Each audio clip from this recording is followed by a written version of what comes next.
type of stuff's gonna be like a drug. Like you're gonna sit there, you're gonna be like, man, this is awesome, this is a lot of fun. And all of a sudden, you want to get back into it. Like, man, I can't wait for next week. You know what I'm saying? Get your last little stretch in. Breathing all loud, smacking all loud. You already know who this is, man. Like you said, Jeffrey Higgins.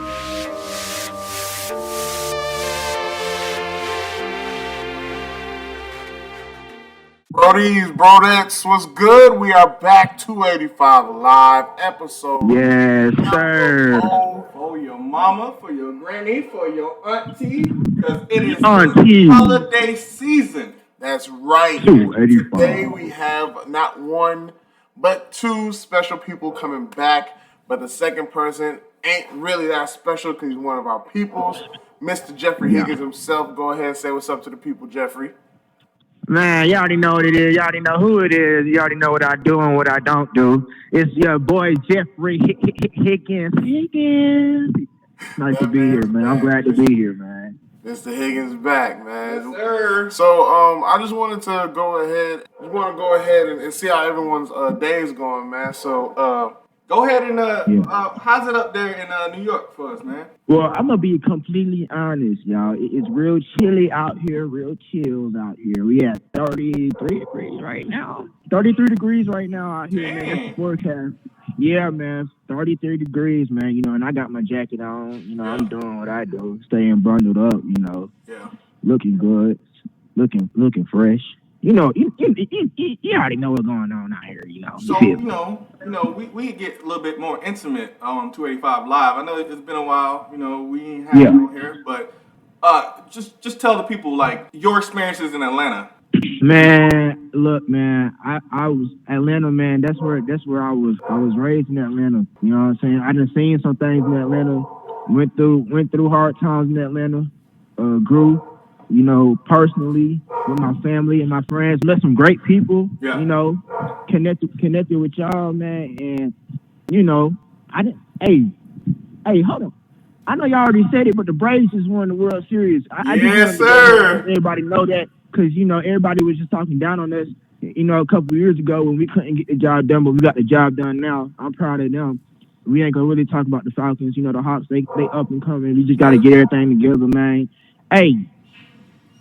I love Atlanta, man. I love Atlanta. So what side of 285? Like you from the east side, right? Yeah, you already know, man. You know, and then I was down there in the Midtown for a little minute. You know, I used to stay across from the Morehouse University. I didn't go to the Morehouse. Yeah, but I stayed across from it, so you know, I just knew. You know, that's really because. Look, y'all, I'm in school right now. You dig what I'm saying? Yeah. And, you know, nursing is what I major in. So, you know, if any of y'all... That's Nurse Jeffrey Higgins, if y'all not catching that. Yeah. Nurse Jeffrey Higgins. Yes, sir. So, you know, I'm just doing what I can to give back to the community, man, you know, because they need more men in that field. So, hey, that's right. Yeah, I'm going to let y'all know when everything is said and done, you know what I'm saying? So, that's what it is, man. Now, we appreciate that, Jeffrey. We got our special guest just walked in the building. Yes, sir. Yes, sir. Go ahead. Yeah. Introduce our special guest. So I brought in what I would call in. He's one of my homies, good homies from the job. Again, y'all ain't gonna know what we do, but I would call him a modern day Renaissance man. Renaissance man. Absolutely. Got everything going from a caterer, a tailor. Man, has his own church going on. Woo! Pastor. Yes, sir. Yes, sir. This is Jesus juice, by the way. This ain't my boy Cortez, man. Y'all shout out my boy Cortez one time. Go ahead and say what's good to the people. What's good, man? What's good? What's up, good brother, man? My Morehouse brother on the line. I hear you, man. I stayed in Hubert Hall, so that Renaissance man comes from the house.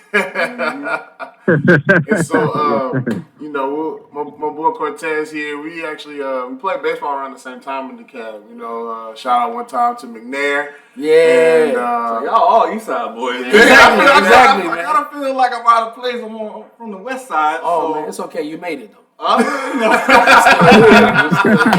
You know, moved to the East Side, you know, just like Jefferson.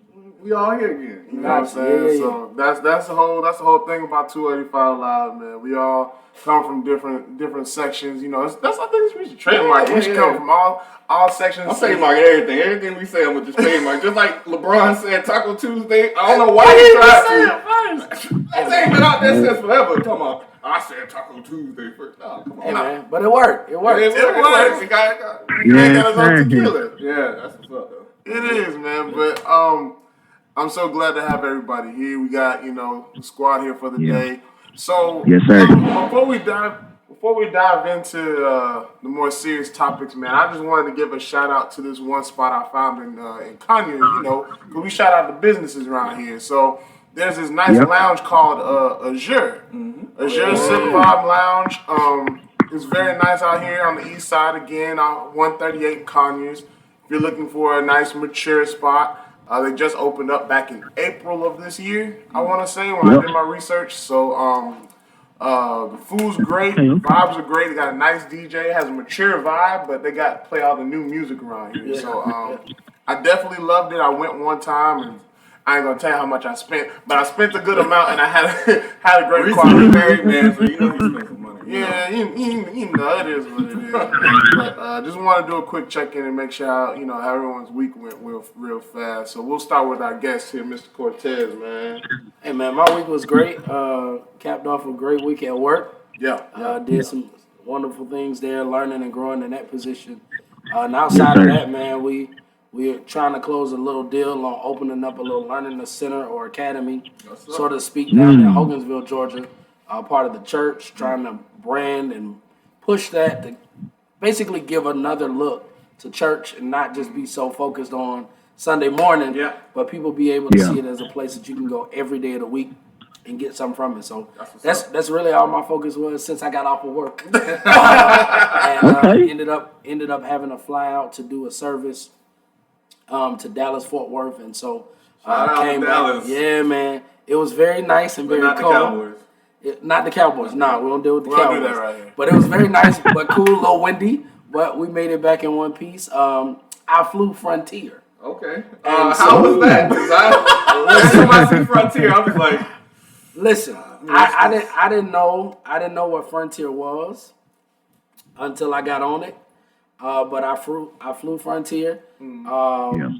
You have to pay for the extra seat. You got to pay for your carry-on bag. The bottle of water is $3.50. That's not. And you got to pay for the napkins in the bathroom. And listen, do the number 1 and number 2 before you get on the plane because it's 25 cents to flush. I'm just kidding. It was like everything was in charge. But man, we landed. And by the time we landed, I flew home Delta because I wasn't going back. Yeah, man, Delta. Because that thing was shaky. It was a little shaky. Yeah, a little turbulent. So I don't play with them flights like that. Yeah, man, and that was my first time, but I booked on Google Flights. Yeah. And so, it gave me the cheapest route. And so, just hindsight is 2020, but the cheapest route is not always the best route. At worst, I go American. At worst, American. Yeah, so I will never fly Southwest, Frontier, or Spirit ever again in my life. Unless Jesus is on the plane himself, I'm not getting on. My God. That was the week, man. Mr. Higgins himself, how's your week going, my guy? Man, look, I can't even really complain, man. Everybody has their ups and their downs. I'm just glad to still be here alive, breathing. I can move. I can do whatever I want to do. Work has been good to me so far, and I like I said, I can't really complain. I got my birthday coming up next week on Friday, December 3rd. Wanted to make sure y'all, yeah. I mean, this episode gonna come out after your birthday, but we do want to say happy cool. birthday to Cool. Mr. I'm letting Higgins. them know, and I'm letting them know anyways because the cash app will be open. But yeah, man, I can't complain. I've had a good week so far, man. That's what's up. Maddogg, let's get to you, man. My week? Oh my God, my week is beautiful. Yeah. I just came from the mountains. Well, this episode is coming out afterwards, but just to let y'all know, I spent some time with some of my military friends up in the mountains in Smoky Mountains, Gatlinburg, Tennessee. That's what's up. We just had a wonderful time. just to reconnect with each other. Yeah. And this year has really been about reconnecting for me. So I am blessed to, get back in touch with my friends, to chill out with them. And, I came back home to my niece and nephew, and we had a good time too. Had more dogs in the house. I feel like by the end of this, I'm gonna have like a pet care business. Shout out to my sister, Taylor's Pet Care. So I always gotta drop some lines out there. So shout out to everybody out there who has their pet care businesses, because it's not easy, especially with them puppies running around peeing on them pee pads. Yeah. But I'd rather they do it there than on my carpets. I still remember that though. Everybody, our little kiddos are like, oh yeah, the dog is trained, he's house trained. That's when they run off and there's like a Lake Erie right there. You know what I'm saying? Like a whole doggone Lake Lanier on the on the floor. Me and Pets don't get along. Oh, you don't like pets at all? No, I love them. I forget to feed them. I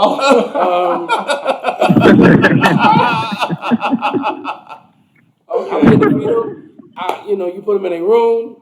I come home. I'm like, something is missing. 2 days later, I'm like, oh, dog's still in the garage. Oh, wow. Yeah, man. Oh, my God. So we know not to give C no type of pet for Christmas, birthday, none of that stuff. We good on that, man. Yeah, no pets, no pets. Oh, and our wonderful host, SirGarrett. Yes. How about yours? It was interesting, man. It was interesting. It's always interesting for him, I feel like. Yeah, man. It's just, just dealing with the job that I have, man. It's never a dull moment. It's never a dull, bro.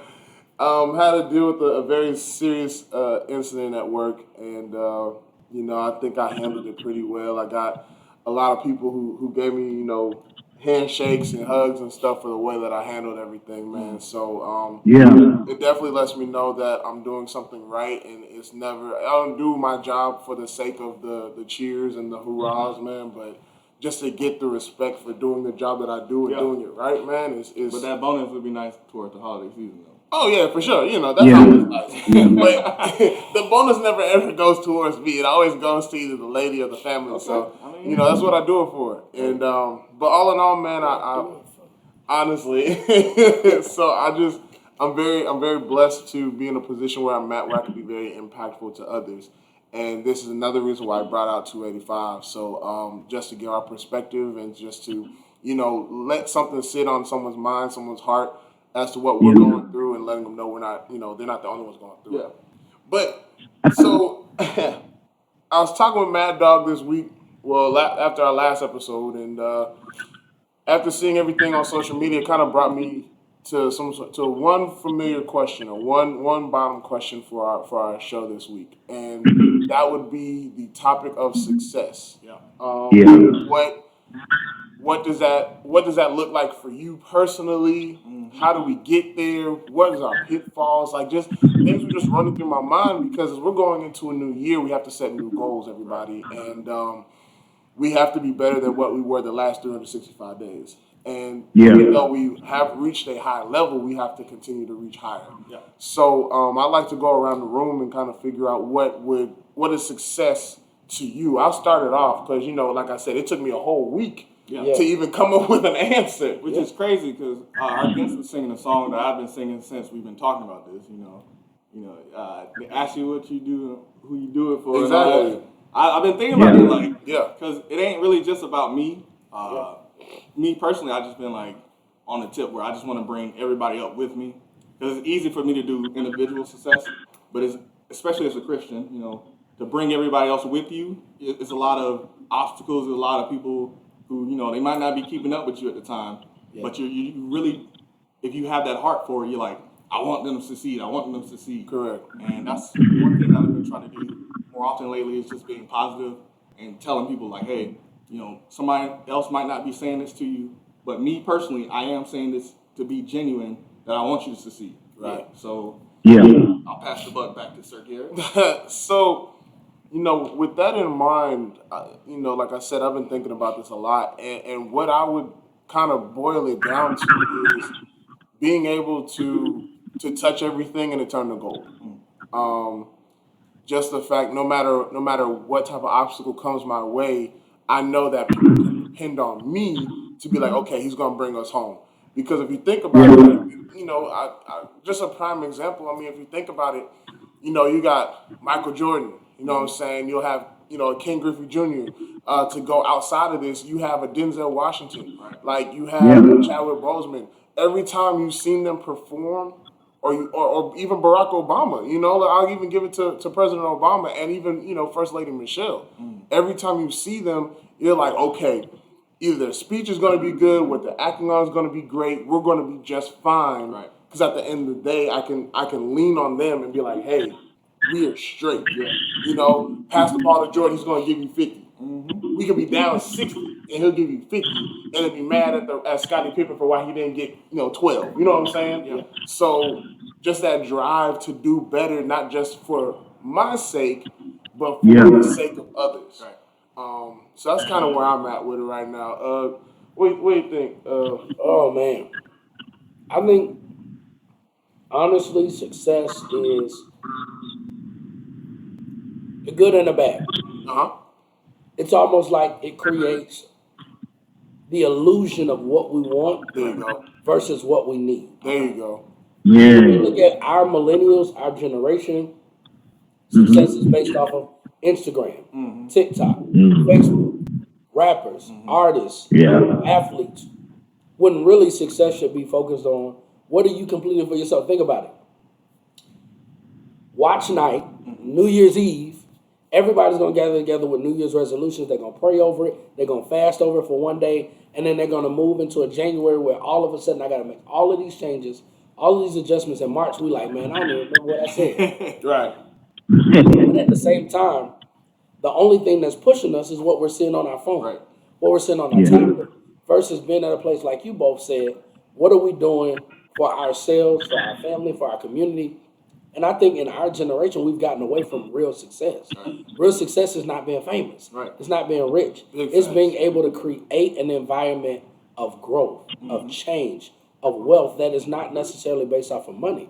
But what about just pure happiness? Yeah, there you go. What about peace? Like when I look at peace is big. Success for my family, success for my grandfather wasn't building a mega company or being an entrepreneur.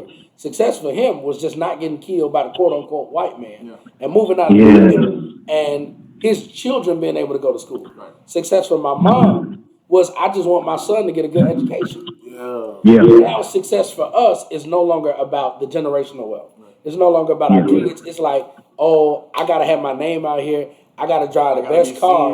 And so we've literally adapted success to a tool. Success for some is how I'm going to get this woman. Success for some is how I'm going to buy the car I want. And it's not necessarily about creating that happiness. So for me, success, if I take all of that out, the way I envision success is, what will I be happy with if I had nothing else? Right. If I didn't have the money, if I didn't have a car, if I didn't have the church, if I didn't have the job, what would I be like? I am content with life, that this is what God gave me. At the end of the day, that's ministry for me. So my success is based off of ministry, whether that's at work, whether that's at church, whether that's at the barbershop. That's the success that I want, to be able to see somebody and have a conversation and they go, man, you changed my life. Yeah, exactly. You know what I'm saying? Exactly. And we've lost our way with that, especially as brothers. And I don't want to talk too much, but I feel like you're good. Us as brothers, we've gotten caught up into this idea of what it look. Everybody got to have a beard now. In the wintertime, like I say this jokingly, but it really did happen. Going to the batting cage, going to swing. I'm like, man, all I got on is my uniform. So I'm like, I got to go grab something by Walmart. I walk in Walmart. There are black pants. There are blue sweats. There are red sweats.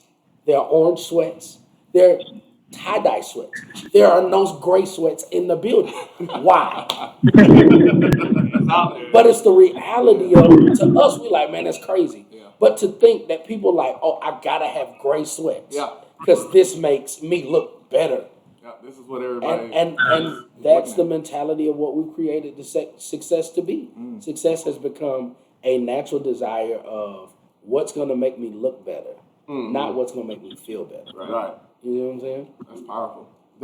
Hey, see? That's what brought me. That's not bad, man. Brought me in, you feel me? So, I'm sorry, Mr. Higgins, you got to come up behind that. But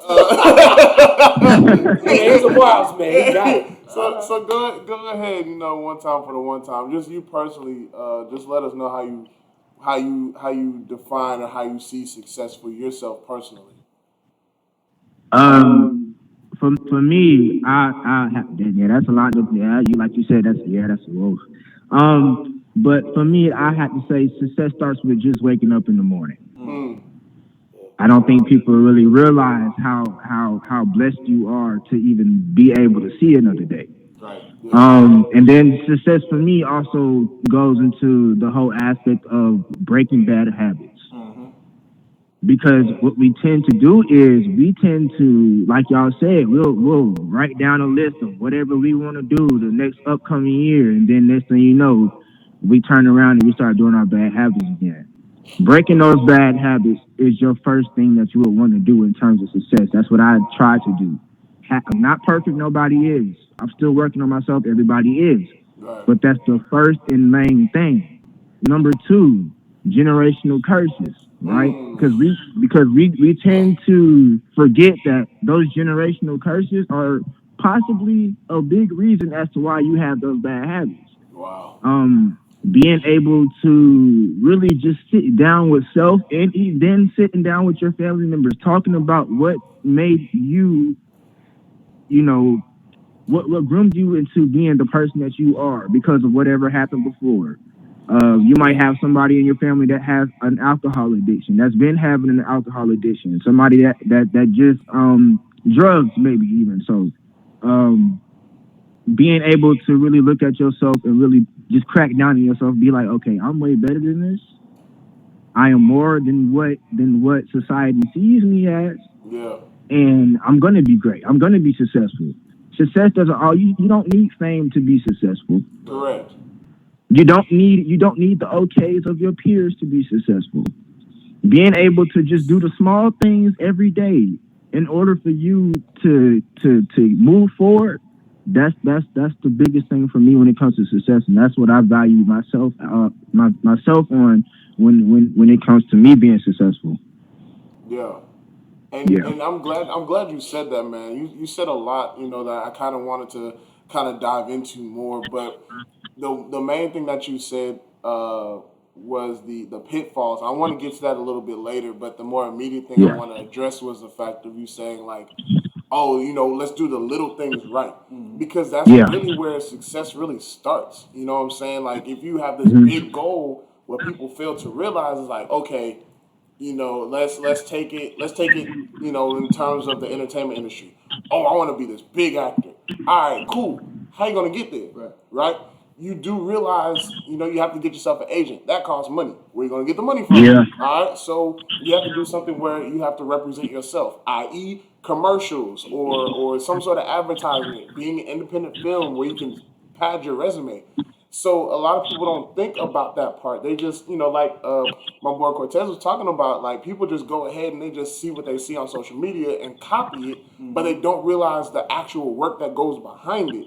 The making sure you post at this time. And with Instagram or any type of social medias, there's a certain algorithm that I had to learn. It was like, okay, based off the influencers that I know, you have to post at this certain time. You have to post how many times here. You got to make sure that you get the amount of likes here. You gotta, if you don't get this certain amount of likes on YouTube, you don't get paid. You could get paid, but it's only like 7 cents. So that's like people have to do their research on the information, the little things, the little spots that get them to that bigger thing. Right. And another thing that I would say when it comes to success, at some point, you forget about the bigger picture. When you focus in on the minute details, the bigger picture will come in on its own.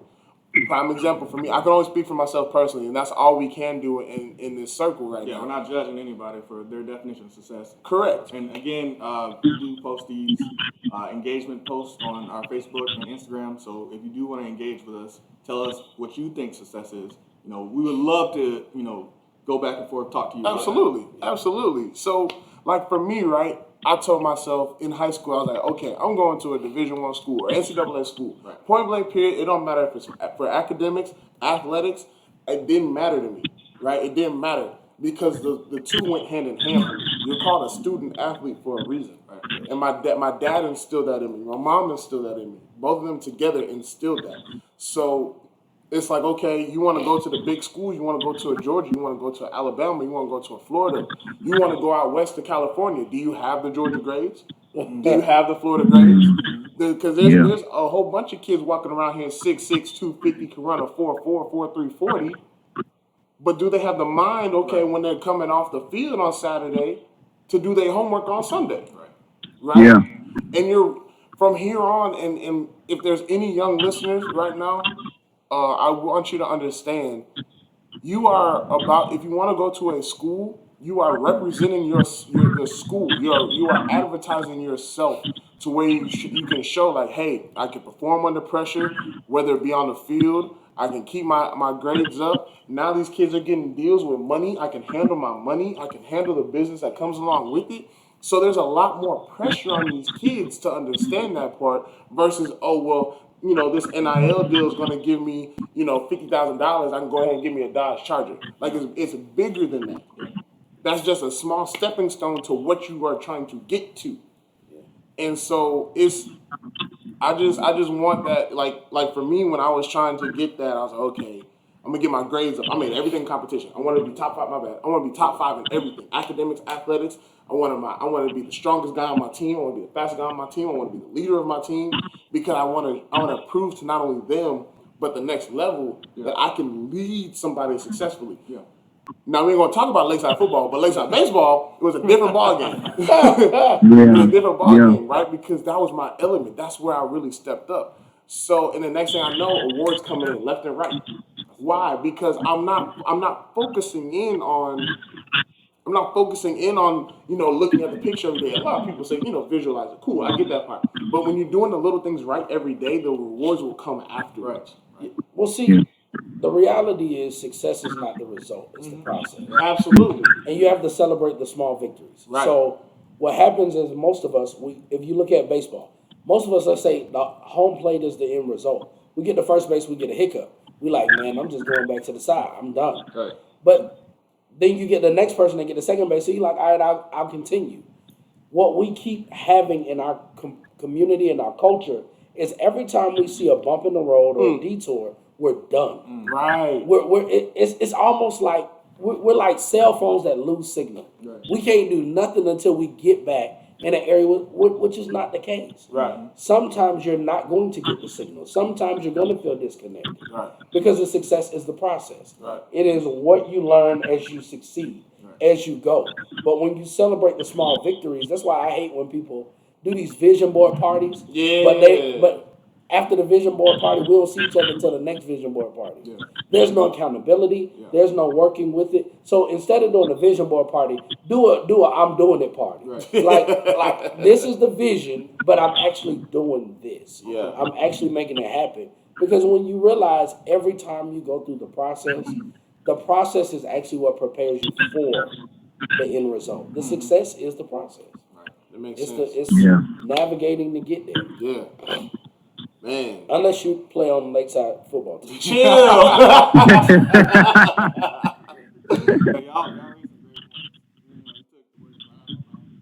was going to tell you, look, while we're talking about success, I need you to change the hook. Look, no. So there's absolutely I got you no on success if y'all don't know, in the Falcons. If y'all don't know, and if you haven't listened to the podcast, I have mentioned this before, that I am not watching Falcons football this year. After they made the decisions that they made in the offseason, I was like, we're separated. But I still would agree. No, stop separating. You need a divorce. No, we're not sleeping in not separate not yet. Not yet. Divorce. Not yet. Because if I would have did that, we wouldn't be watching the Braves win the World Series. I got a solution. I got a solution. What's that? We should take the Atlanta Falcons and move them down the street by the Battery. Build a new stadium. Call them the Cobb Falcons, and they will win a game. The Flowery Branch Falcons. Right. Listen, man, let me tell you something. I said jokingly, I don't listen. If you are for all the viewers, if you go to church, you're gonna understand what I'm saying. When they tore down that old Baptist church on that corner to build that stadium, I knew then the Lord wasn't gonna let them win nothing. You should have been all this in episode 1 about how we are cursed. Y'all are cursed. Y'all are cursed by Friendship Baptist Church. Deacon Joey Anderson is out there on the field. It's personal. Listen, man, the Falcons, that's not success. Yeah. Well, sports, next time, we'll bring you back for the Falcons when we talk about No, please don't. No, thank you. No, thank you. I have allergies to Falcons. Negative. They are the only team that every game you up by 30 points. See? They're not focusing on the process. They're focusing on the process. They thought that little success that they had going to the Super Bowl was the end result, like you were saying. Yeah. But they forgot the process. They let Kyle Shanahan go be a coach for the 49ers. How's that turned out, Kyle? And, we just lost all sense. So we don't even know what success. But at least Kyle was smart. Yeah, he's smart. He left because he said, if I leave, I have a chance to win. Yeah. If I stay with the Falcons, it doesn't matter what we do, we'll never win. Yeah. It doesn't matter. No success. But, you raised great points about gotta keep focused. We were trying to make it a sports podcast, but you made great points about success. And I'm just sitting here like, dang, y'all took everything I wanted to say for real. But I still do have a perspective because my definition changes per decade, per 5 years, whatever. Because for me, growing up, downtown Atlanta, I used to look out, see the big city and stuff like that. I didn't have enough money to spend for the big city. My parents didn't have enough money to spend for the big city. Yeah. So it just came to the point where I was like, I don't even care about money. I don't even care about clothes. I really just want to get us out of this situation. I don't want to see us in this situation no more. Yeah. I have a saying that I always say to people. I'm like, I don't want to smell the back of my refrigerator again. Because if you had your lights turned off, you will smell everything that's in that refrigerator. And, if you push everything to the back, you smell everything come up. Trademark that, dog. Big facts. Big facts. But, that part of my decade, I was like, success for me would be, just to get out of my mom's house, get a good job. I always wanted to be a software engineer. So I was like, that's my goal. And it just took me, when I got into the military, I was like, that, like you were saying, it's not the end. When you get to that point, you're like, I need to redefine what I see as success again. I need to say, okay, I'm getting married. I want my wife to enjoy her life. I want her to be stress-free. Because, the least you have to stress about, I feel like the more it's like you feel successful. Yeah. And being successful is a feeling a lot of times. You're like, when I wake up in the morning, I'm confident that I can go out and do the things that I want to do. I made these plans, yes, but now I feel confident that I can go put my shoes on and go out there and handle that business. Because you can have a business, 2 businesses, 3 businesses, but if you're not putting that work in, what's the point of that business? You're just wasting time at that point. That's a failure. Exactly. A lot of times we talk about what success is, but we don't talk about what we see as a failure. And sometimes we get caught up in failing, and then we define that as the absolute failure. You mess up one thing. You didn't get as many social media likes today. You didn't reach all your goals today. But what goals did you reach today? Right. And like Jeffrey Higgins was saying, I woke up this morning.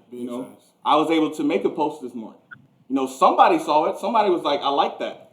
And for me, I'm like, okay, that's some type of success. Let me put that in my success bag. Successful means full of success. Mm-hmm. And you just keep adding that success to your bag. You keep redefining that, and you just keep pushing. That's one thing I've been saying a lot to people, keep pushing. It may not seem like, the money is coming in right today, but you don't know what's going to happen next month. Not everybody sat there. The guy from Star Wars, I can't remember his name right now, but he didn't start acting until he was like 40. The guy who played Han Solo. Wow. Yeah, he didn't start, he was a janitor or something like that. Bill Gates dropped out of college, all that stuff. You don't think that hurt him when he was probably going through his stuff? For sure. His parents probably looking at him like, you're a failure in my family. But billionaire, multi-billionaire, Elon Musk, all of them. We look at them and we're like, oh, white privilege and all this stuff like that. We don't know what they've been through. We don't know what they've stressed about. Right. We don't know what Michael Jordan stressed about. His dad dying and all this stuff, and trying to balance between basketball and baseball, gambling, like everything. Yeah. Everybody has these struggles. Everybody has these, paths to success. But it's about staying on that path. And if you need to make a detour to come back on that path that you chose to go do something else, because, like I said, I wanted to be a software engineer.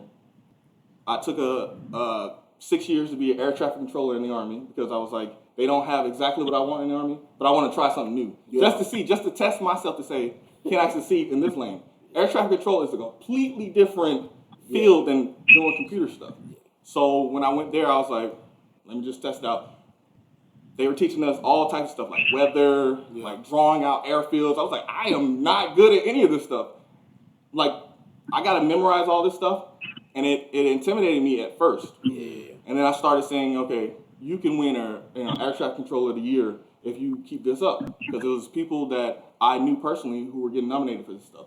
So I was like, that's what I want. Yeah. Like, I need to be doing as much as I can to do that. So towards the end of my career in the Army, I think it was year 5, I actually won the honor of air traffic controller of the year. And I was like, this is great. But I need to focus on what I wanted to do. I still want to be a software engineer. So getting out in the Army, we were talking about maybe you should just be an air traffic controller because you're good at it. And I was like, I don't want to be just good. I don't want to just be great. I want to be excellent. And I know I'll be excellent as a software engineer. Yeah. So again, with success, I just feel like it's a redefining process. You just got to keep thinking about it. You got to keep pushing yourself to the next level. You can't be complacent.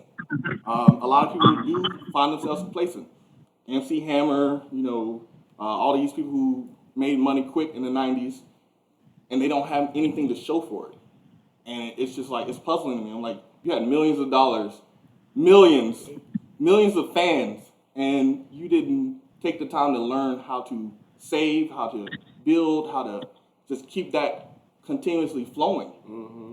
And that's not an excuse nowadays. Not in 2021, going to 2022. The information is out there. It's not like everybody can get that same information. It's about how we try to reach out to get that information. Yeah. And a lot of people get success, and it's a blessing, but they don't know how to have it. Yeah. And I'm sure you guys have heard in church, I've said it before, a blessing prematurely is a curse. Yeah. If you don't know how to handle what you have, that's why a lot of people are successful and don't realize it. Mm-hmm. Yeah. And that's why a lot of people feel successful and they're not. Because you don't know how to handle what you have. That's why, like you said, you got to keep going back to that drawing board. Okay, I achieved this goal, but what's next? Right. This isn't the cap. What do I do, after I get here? So. Yeah. So that was some good stuff. But we do want to get more intimate with our guests. I know you mentioned being a pastor and other stuff, but it does sound like you have a lot of experience in other fields. Do you want to illuminate the fans about who you are? Well, I'm Cortez Harris. I'm the proud pastor of Shiloh Church, Hogginsville, in Atlanta. 2 locations. Praise the Lord, everybody. But we have 2 locations in Atlanta and Hogginsville. But I'm also the lead tailor and owner of Lee Legacy, which is tailoring. We do suits, shirts, jeans, hats, the whole 9. We can even do shoes, dress shoes, that is. Yeah. But, we're trying that out now. And it's going pretty well. It's very interesting, dressing brothers. And so trying to get them to see that Renaissance man. Yeah, absolutely. And then outside of that, I also cater. I do private dining. So I basically, with Gospel Kitchen, we come to you. Gospel Kitchen. Yeah, Gospel Kitchen. You can get 3 Hebrew boys, which is our 3 fried piece chicken. So everything is named after something biblical. Yeah. And so I have Jonah in the Well, which is our stuffed salmon, which is absolutely amazing. Oh, wow. I just thought about Jonah in the Well. Yeah. So, everything is put together. So we got the multitude, which is our Rasta pasta, and that's basically crawfish, grilled I salmon, love shrimp, Lord. jerk chicken, all made into a rasta pasta. Okay. We got some things, man. So we come to your house. We basically cook there. We prepare there, and then we serve you. And it's basically the focus is on presentation. Okay. The food is absolutely amazing, but it's an opportunity for, in the pandemic, we were thinking of what better way, where dining rooms closed, restaurants closed. What better way can we give people a elegant dinner? Yeah. A special night, on an anniversary, on an engagement, where it may even be a private setting, and it was an idea, especially for us regular folk. Yeah. And I say that, and I don't mean it disrespectfully, but think about it. When you sit back and you look at T.I. or even some of your mega pastors, Creflo, whatever, they call a cook. They come and cook every day. Shout out to my boy Chef Gerard, Chef Banks. I got brothers that they go out and this is what they do. Chef Low, Soul Pot, Leftovers with Low. This is what they do. They go out and they cook for these artists. But what about regular people like you and me? We hungry too. That all I can pay. We hungry too. Don't ask me Lord. for no steak, $400. I'm not doing it. I'm not doing that. So the idea was, I had a friend of mine that was his anniversary, and he was like, yo, bro, I want to do something for my wife. And so I called my boy who plays sax. We went over, we brought the roses. He played the sax, I cooked the food, we did the placement of the table, the presentation, man. Food was amazing. And 9 months later, they were grandfathers. Godfathers.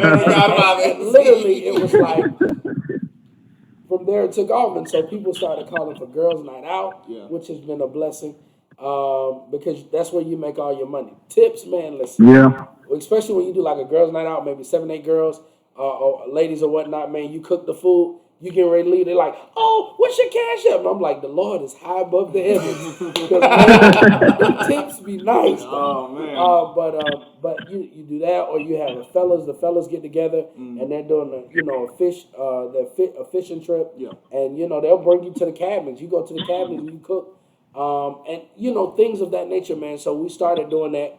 We named it Gospel Kitchen, and then 50% of every single dollar that we get from Gospel Kitchen goes to 2 organizations that we're really close with. Tabitha's House, which is in Atlanta, and then we have another one, which is Shiloh Cares, and everything is about helping underprivileged kids or those that are less fortunate, because think about it this way. We're always teaching young brothers to play football, sports. People ain't really teaching them to cook. Yeah, that's real. Then let's pause. One of the biggest things, real quick, that we always talk about as brothers, y'all both are happily married, but when you were dating, you was like, man, I gotta find a woman that can cook. Well, for me, I ain't have to worry about that. My dad taught me how to cook. He said you're gonna survive out there. So I love cooking. So and so I did, but a lot of my boys are like, man, nobody can cook that. So that's the focus of Gospel Kitchen, outside of creating the revenue and the residual income, being able to also teach our young people how to cook, man, giving them opportunities to feed themselves, man, And so that's been my focus between pastoring, tailoring, and cooking, man. It's been a joy. It's been a privilege. It's been insightful to wake up every day. I have the ability. Now I must ask because I'm very curious.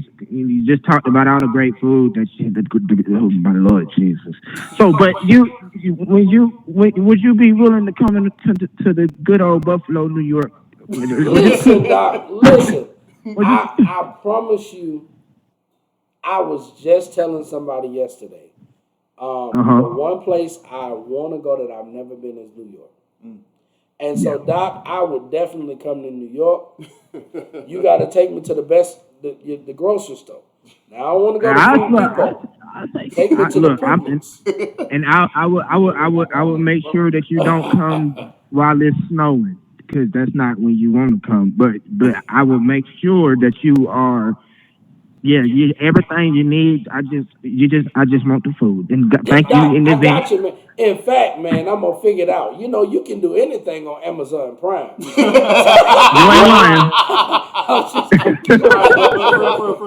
Good talk, good people. Where can they find you on social? So you can find me on social, man. If you go to Instagram, IG, it's Cortez J. Harris. You can find me there. You can find me at CJ Empowers. Either one, I have access, and I'm always on both Instagram, TikTok, Twitch. Oh, they can shoot. They can find me at the house. Really? I mean, I ain't gonna lie. They can find me on Instagram. My Instagram is the real AJ. DAREAL AJ _ on Instagram. If you ever need me, just hit me up, and I'll be very, very, very. I'll be as nice as I can. You just catch me on a good day, and we'll be good. That's where they can find me. Or Facebook. No, you can't find me on Facebook. Once again, these links will be in the description on YouTube. They'll be in the description on Spotify, on RSS.com, on Apple Music when we get that figured out. We'll figure it out somehow. Apple taking forever to send me stuff back. Everybody else want to talk about stuff that Samsung and Androids are doing, but Apple taking forever to send me an email link for a podcast about to blow up on Apple. So y'all better get your stuff together, Apple. Let them know. Chill out now. They just came out with the team, so they may be, They holding up. They holding out. They holding out a little bit. Holding out sponsorship money out. Yeah, we do need the money though. Yeah, but we about to go to our ad break. We'll be back for part 2. So y'all stay tuned. Stay tuned. Yes, sir. Hey kids! Nah, I'm just playing. But in all seriousness, looking to spice up your holidays? The ladies at Marie's Jewel Events are looking to upscale those tired traditions with sleek and modern ideas. The event business is their business, so let them help you turn plain and boring to fresh and exciting. Give them a follow at Instagram at Marie's Jewel Events. That's MARIES Jewel Events. Once again, check out MJE to spice up your events and tell them the guys at 285 Live sent you. It was good, Brodies and Brodettes. We are back from commercial break. We had to go ahead and we had to come back and get our minds right, fill our stomachs up. No hookah this time, so we can't shout out Voo, but we still shout out the Voo one time for the hookah one time. Yep. So we had a great part 1 with Mr. Renaissance Man, Cortez Harris himself, and Mr. Jeffrey Higgins as well. All the way back. So, and of course, my right hand man, Maddogg. So I was just very, very glad that we've had this circle of people, different perspectives, mindsets. It seems like we're all on one accord. We all said the same thing. There's different ways to tie a knot back in the day. As long as it holds, we all got to go.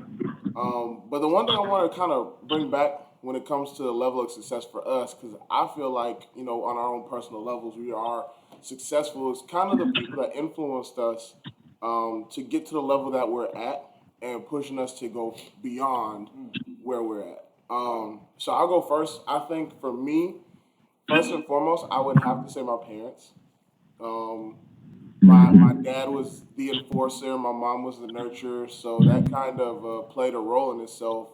My dad gave me the hard-hitting facts of, hey, these grades ain't good enough. You're not doing well here. You know what I'm saying? Like, just being real with me. Like, there are thousands of other kids that are doing exactly what you want to do. Why in the world should they choose you? What makes you stand out? And, manners go a long way. Etiquette goes a long way. No ma'ams, the yes sirs. It takes you a long way because that shows respect. It shows, a value of honor. And just doing what my parents have told me to do, whether it be right or wrong. Because, in the Bible, of course, that's one of the many commandments that God has given to us that have a promise behind it of everlasting life. If we can go ahead and honor our parents and do what they say, that to the point where, of course, it's not detrimental to us. But I would have to say that they play a number one role. Number two would have to be my elementary school teacher, Miss Kim Huff. Shout out to Miss Huff.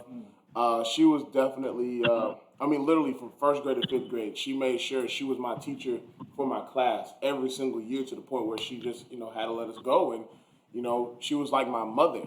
She was really like my mother. Like, she would call my mom, and my mom would be like, beat him if, she did something wrong. So, yeah. So it was just one of those things where, it takes a community. I would have to give give a shout out to my soccer coach, Coach Marion. When I was about 10 years old, I played for him from the ages of 10 to 13. And while on that team, we probably lost 3 games in total. And that was because of lack of manpower. We had an opportunity to play in Germany, still dominated type thing. And he taught me how to be a warrior, how to be ferocious, how to take command. Because he saw something in me at a very young age to where it's like no matter where I go, no matter where I step on, whether it be in a room or on a field, I demand respect based off of how I come in and present myself. So with all those, I'm sure there's a lot more, but those definitely resonate with me. My sister was my competition. She was, man. She's younger than me, but she was definitely my, shout out to my sister Ashley. Don't get it confused, by the way. You got a sister and a wife named I have a sister and a wife named Ashley, both of the same birthdays, by the way, but different spellings of that name. Yeah, it's crazy. And so I was a little worried for a moment. No. This is not a certain geographical place on the United States of America. We're in Atlanta. Right. Not We're gonna leave it right there. We're gonna leave it right there. Stop. We're 285 Live may go a little bit more global, so we're gonna leave folk alone. I'll alienate one part of Georgia. That's all I'm saying. But she was my competition, and even if whether she recognized it or not, she was, very successful, almost to the point where I could call her a prodigy.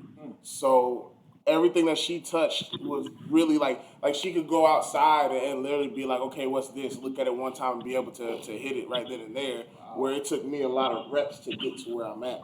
So I definitely shout her out. So, I appreciate my little sister on that. And, of course, my wife being very supportive of me, even when we were in the dating phase, always pushing me to do better.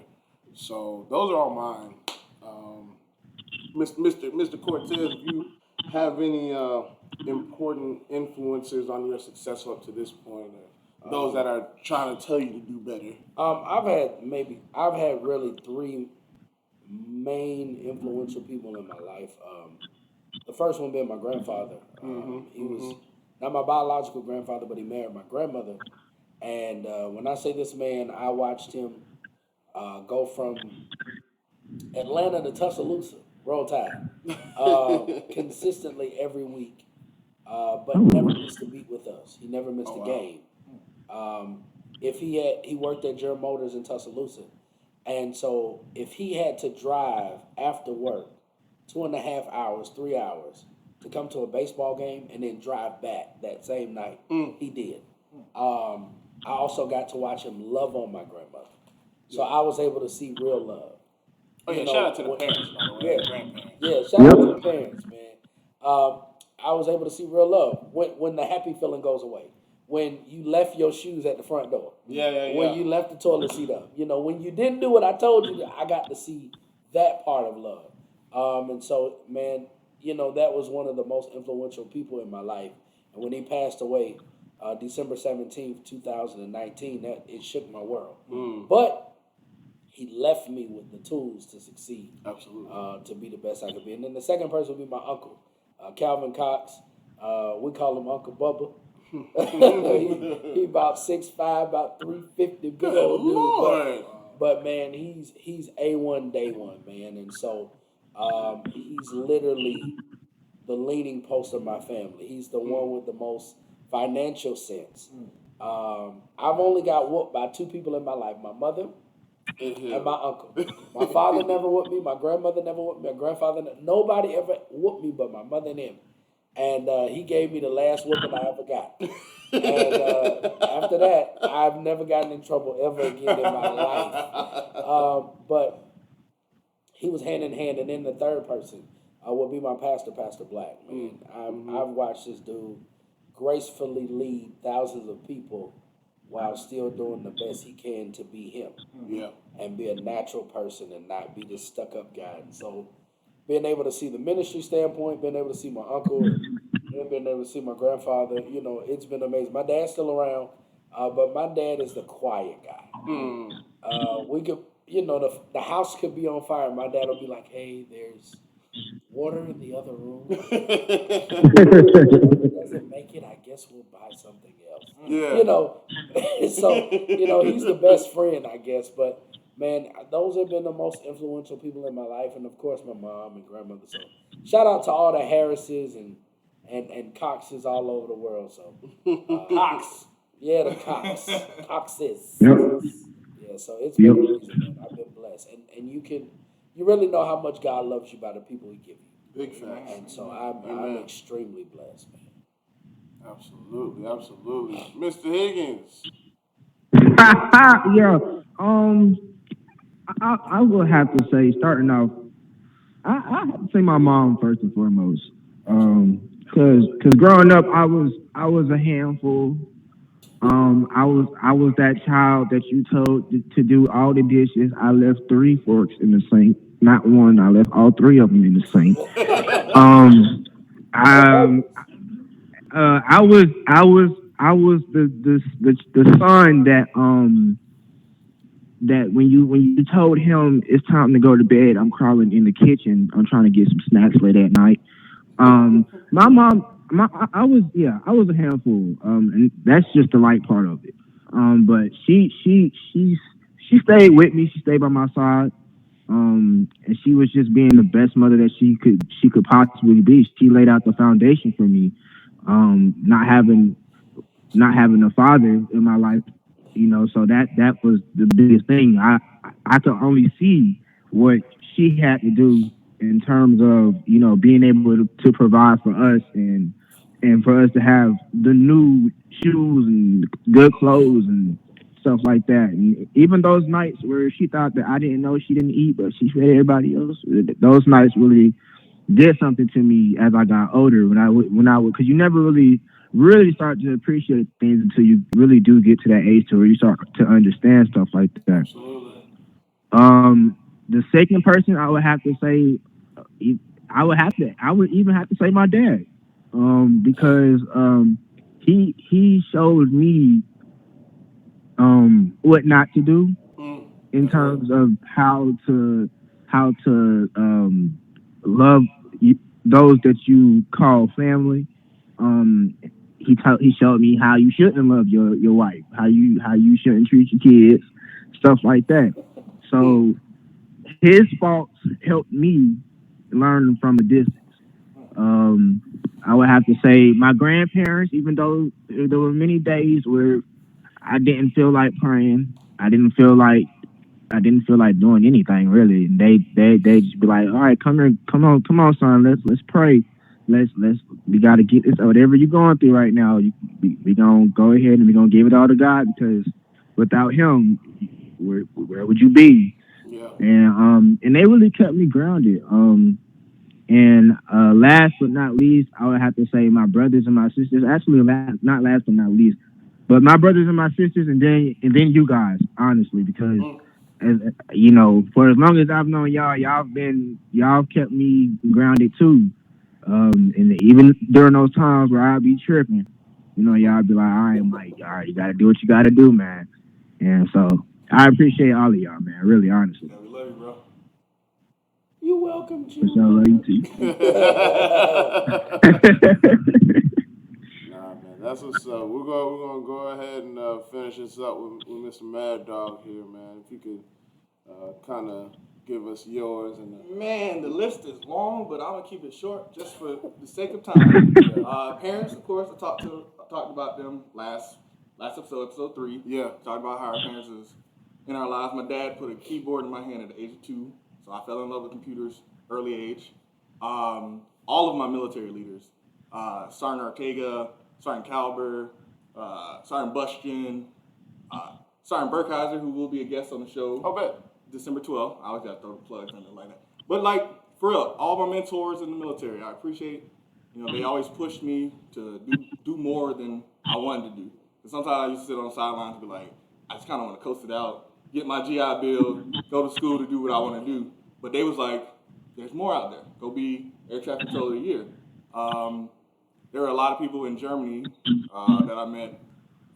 Mr. Schliemann, Mr. Graves, all the civilian people that I worked there, they pushed me. They were always on me saying, hey, do do it now.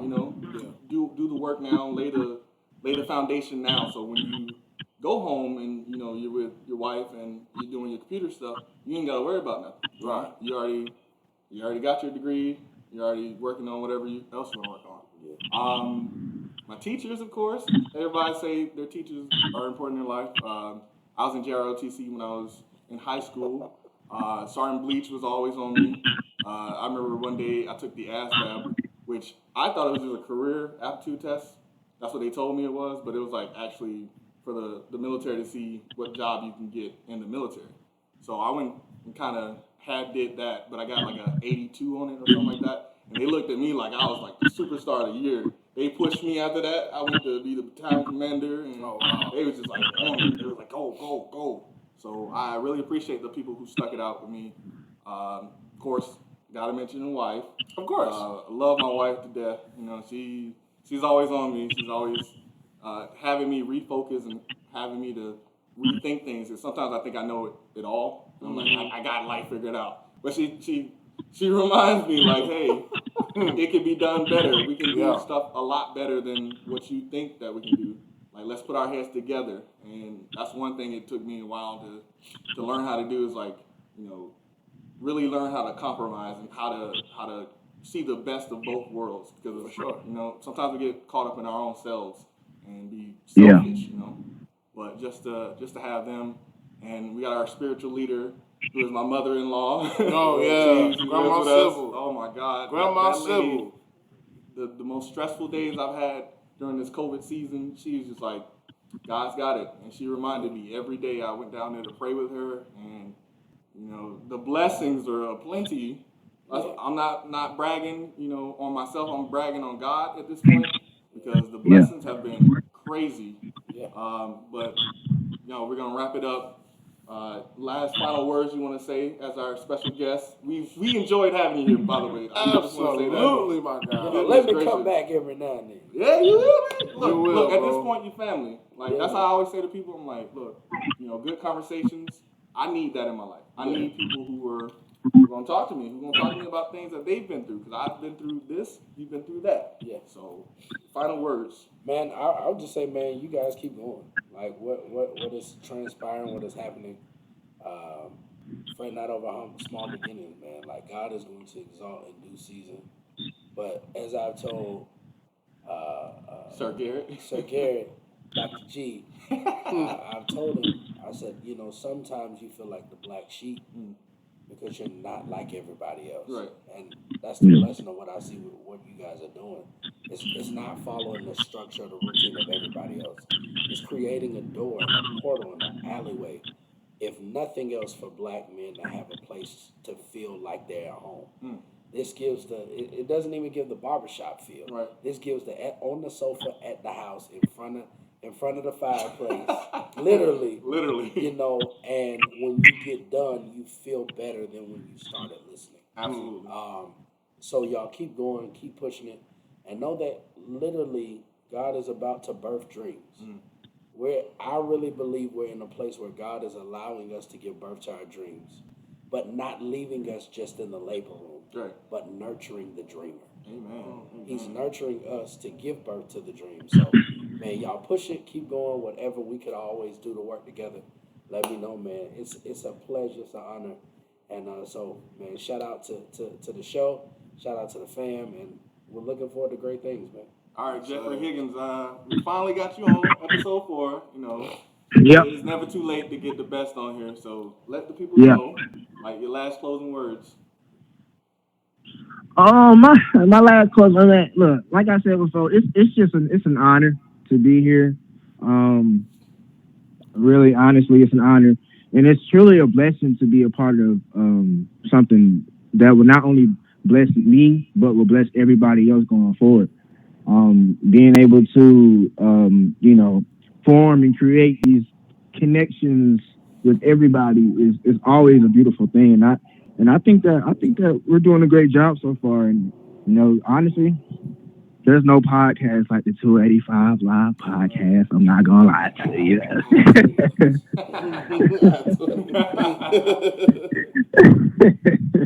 But it's a blessing, man. It's a blessing to have guests guests to be able to come through, even so early into what we're doing, just to get those different perspectives. Even though y'all all from the east side, apparently, I need to get some more folks from the west side, north side, south side. But hey, everybody on the east side, they sound like they know what they're talking about. So again, we are here for the connection. We're here for the different experiences to bring it all together. 285. That's the circle that connects us all. So SirGarrett, close out. No, yeah. Oh wait, time out. One more thing. We did have a men's day at our church. Yeah. At GLCC, Global Leadership Christian Center. Yes. And SirGarrett, he is born for this. He is born to be a pastor. He's born to MC and all this stuff. So I'm sitting there on the stage. I don't really like speaking in front of people on the stage. I like to be comfortable. And our director, she was like, okay, she's giving us tips and stuff like that. This man sitting here in the crowd like, I'm about to drop flames. He don't need no coaching, no nothing. So I get to my part. He go up there to close us out. Absolutely kills it, destroys it. Everybody's clapping and acting like we went to a pep rally for the next game. I was like, yep, that's his calling. So go ahead and close this out. Give us some of that energy. Well, I will say that I think we keep a good group of people around us when it comes to this 285 Live. I think the community that we have listening are beautiful people, wonderful people. And the one thing I will say to close this thing out, no matter what level of success that you're at, there's always somebody watching. No matter how old, how young, whether they're here to watch you, go to the next level or trip you up themselves, somebody's always watching. So handle yourself accordingly, handle yourself with poise, with pride, and always just keep moving forward, because at the end of the day, God has something for you. That's the best way I could put it, man. Don't let anyone take your fire, because the moment somebody takes your fire, they won, and you're stuck. You're stuck in a spot. You're stuck in a spot you don't want to be. All your friends can be moving forward in what they're doing, no matter how fast or how slow. But at the end of the day, if you ain't moving, if you don't believe in yourself, then what's the point of you having dreams? But I just like I said, I love this squad. I love where this moment is going. The way Cortez is, man, he might have to be a permanent spot. For real. He might be a permanent spot, man, Doesn't for really have real. the time, because he seems like he all over. I know, 285 doing everything. Yeah, Mr. Man.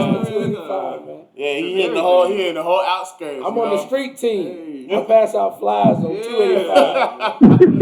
But nah, man, I like we said, we love every single one of y'all. We thank you so much for listening to our podcast. Make sure you stream, like, follow, subscribe. Let everybody and your mama know. Your mama know. Your mama got And your auntie. And your aunties. And grandma. Don't forget grandma. And we don't forget no grandma. No, we here for the aunties too. Yeah. And so but let everybody know, you know what I'm saying? We And love the y'all. dogs. And Tell the dogs. Tell the dogs. Tell everybody. Tell the dogs, tell the We homies. got something for everybody. Everybody. So, more good content coming soon. I can't wait to have more people on. I can't wait to have more discussions like this. Please let us know in the comments, wherever you hear this. Let us know what your experiences are, what you like, what you don't like, things of that nature. We're always trying to get better. So with that being said, Brodies and Brodettes, 285 is out. Find your exit. Use your blinkers. Turn on your headlights. Put your seatbelt on and go the And stay off your phone when you're driving your car. Stay off your phones and go the designated miles per hour, which is 80. Everybody goes 80. 285 out. Not on 285. Not on 285. Yeah. Just be careful. Y'all stay safe.